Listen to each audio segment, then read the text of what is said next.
Dear General Sinclair, I would like to congratulate you on your victory today in court.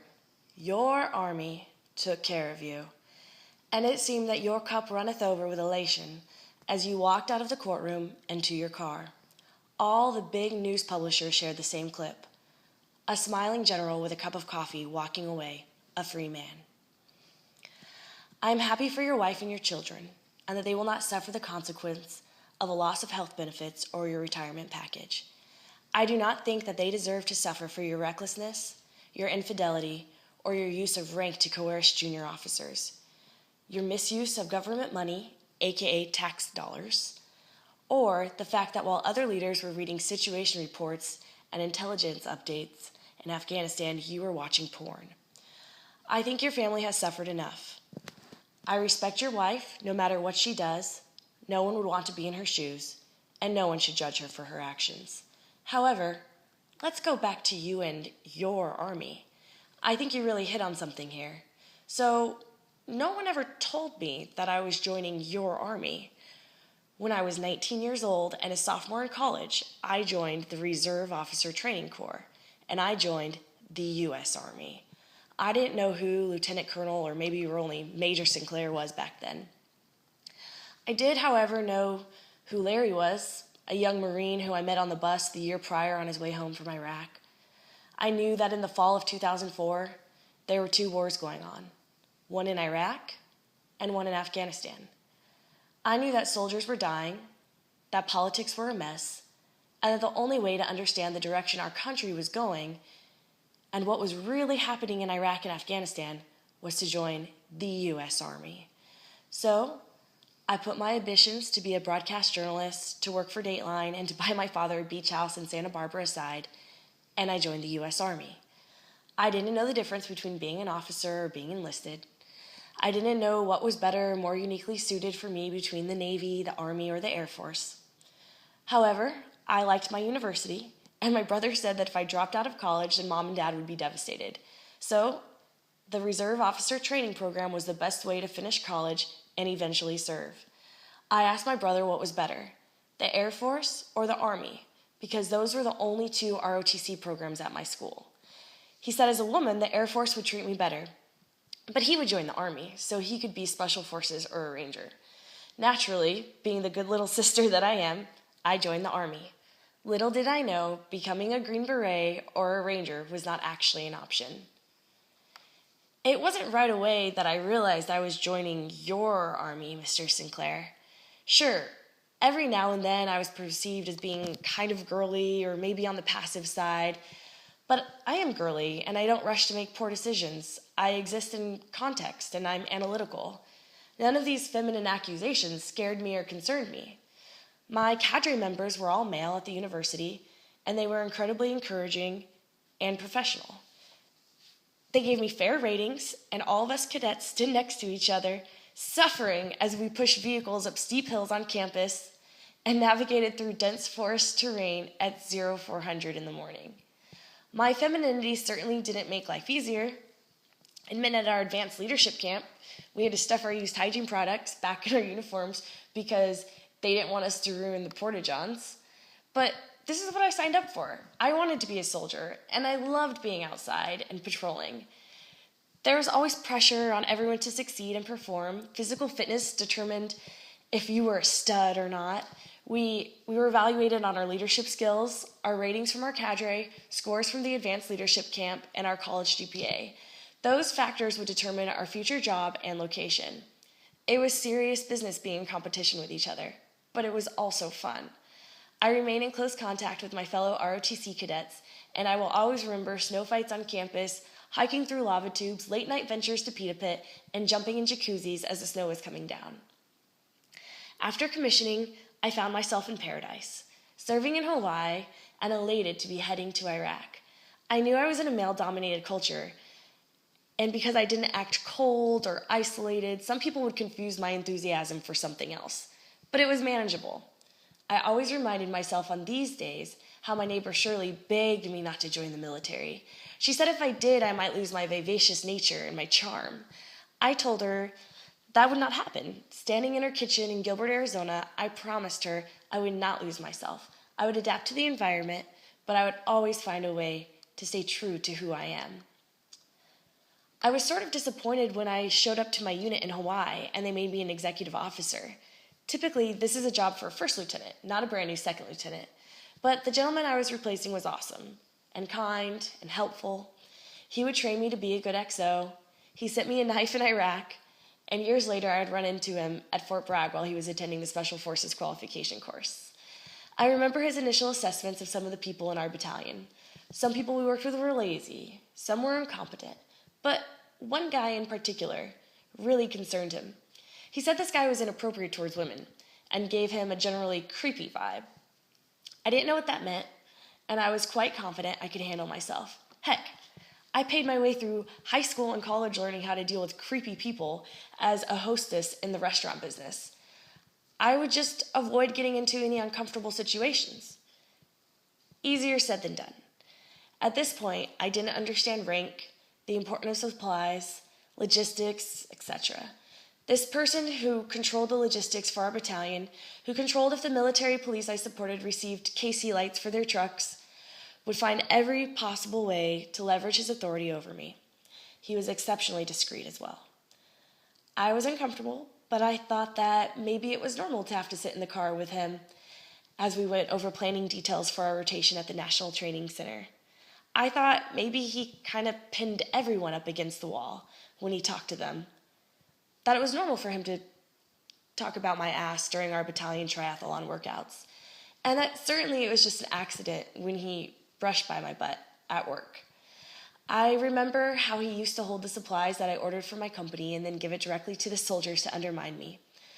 I remember how he did his job better when I was nicer to him. I was responsive, and I played into his schemes because I was young, in Iraq, and trying to help my soldiers get the supplies they needed. I remember when all the young officers started working out together, and he told me to bring a change of clothes with me the next time I went to the gym. He told me that after the workout, I would change in the abandoned building he lived in, alone on the dark side of the base. He said there was hot water in his building and that I could shower there. I didn't know what he was saying. Was this awkwardness just in my head? I mean, I knew he lived in the building alone, but maybe he was just being nice and offering me warm water. Or did he think he had a shot with me if he got me alone? I know what I could not do. I could not say no. I couldn't accuse him of anything. That would be self-absorbed and presumptuous. So I just sort of looked at him and said, yeah, I'll be at the gym, knowing full well I would arrive in ACUs and not bring anything to change into. There would be no shower. There would be no opportunity for anything. That day, our base got hit with indirect fire. And although I did not want anyone to get hurt, I was absolutely relieved. Because our base was under attack, I was stuck on the dark side of the base with an excuse to not have a change of clothes with me, which would mean, consequently, I could not shower in this man's building. And I had bought myself, or maybe the indirect fire had bought myself, one more day to avoid a potentially dangerous situation. At this time, I had nothing to report, just perceived discomfort. But I knew something was awry, so I found the only other female in my organization on the base at the time. I told her about my discomfort, and I told her how I was worried about her and that we needed to look out for each other as the only females. We came up with a code word, hazmat, and we were to use that word when we found ourselves in need of rescue. As I successfully made moves to ignore this man, he zeroed in on a new target. A week later, while I was eating lunch, I heard the word hazmat in my ears. She had letters, the most grotesque letters I've ever read, and it was time to go forward. The stories and the witnesses trickled in. Some girls were irked. I dragged them in to tell them about their encounters. Other girls made actual claims of assault. He was transported by air that day to another base. At some point in my early days as a second lieutenant, I unintentionally joined your army, Mr. Sinclair. An army where innuendos, subtleties, and coercion keep you below the legal system and allow you to intimidate, influence, and terrify young women. Although my command supported the soldiers who came forward by immediately removing them from our base, he stayed in country. And I remember when I traveled through the base where the headquarters element was located, he was there helping me get my bags off the helicopter. I was terrified. I remember even after the deployment, dreaming about him and his intimidating posture walking through a restaurant trying to find me. It was haunting. After his move, our brigade commander requested to meet with myself and another captain. In essence, the commander said that as a leader, I failed to speak up sooner. My company commander and battalion leadership echoed the same gentle reprimand. Why didn't I say something sooner? But to this day, I have no idea how I would have framed my complaints. His actions were carefully crafted and difficult to pinpoint. Thankfully, he self-destructed by approaching other women inappropriately and sending my colleague a graphic letter. Lesson learned. If they're doing this to you, watch out for your comrades, because they're probably doing it to them as well. I left that unit and joined a predominantly male unit where I was in charge of reconstruction for our province in Iraq. I was mentored by 2 incredibly professional male captains. I loved my job. I was partnered with the professor of history from the local university and the Kata Council chair. As a 23-year-old female working as a military officer in the Arab world, I could not have asked for more. The Iraqi gentlemen I partnered with were absolute professionals, and my battalion commander was a workaholic who took no prisoners. But I had so much pride in that job, I remember begging my battalion executive officer to let me stay in country after our unit left. He wouldn't let me, of course, but I tried.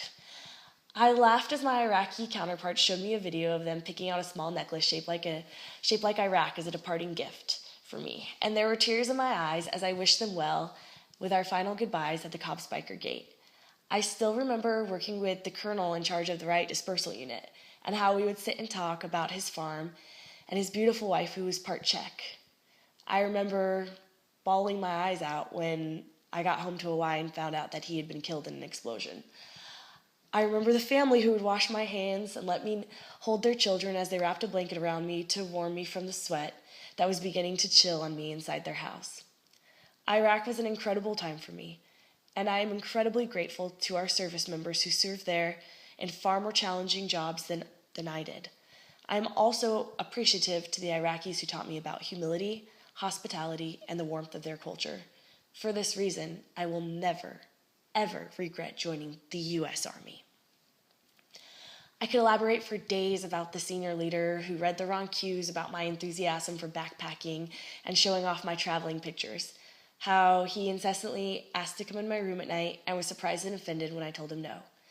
This is when I learned that flat-out ignoring people works much better than sparing people's feelings with pleasant excuses. I could tell you about the cool guy who said he wanted to vet me since I was working around his guys all the time. Apparently, his vetting process meant trying to make out with me. I pointed at his wedding ring and told him no. The next morning, he told his colleagues sorry that he was at work late because he was hanging out with me all night. He later apologized. I could tell you about the false accusations and attack on my character that caused me severe stress as I prepared for deployment to Afghanistan. I could tell you how that accusation produced unnecessary insecurities in the personal lives of those involved. I could tell you how the person who made those accusations was gently glided into a new spot, and all was written off as a personality issue between the two of us. I could tell you about the time I went to training in California, and this same accuser continued to attack my character and propriety, even though my father drove 6 hours to come stay in a hotel with me so that I would be perceived as above reproach.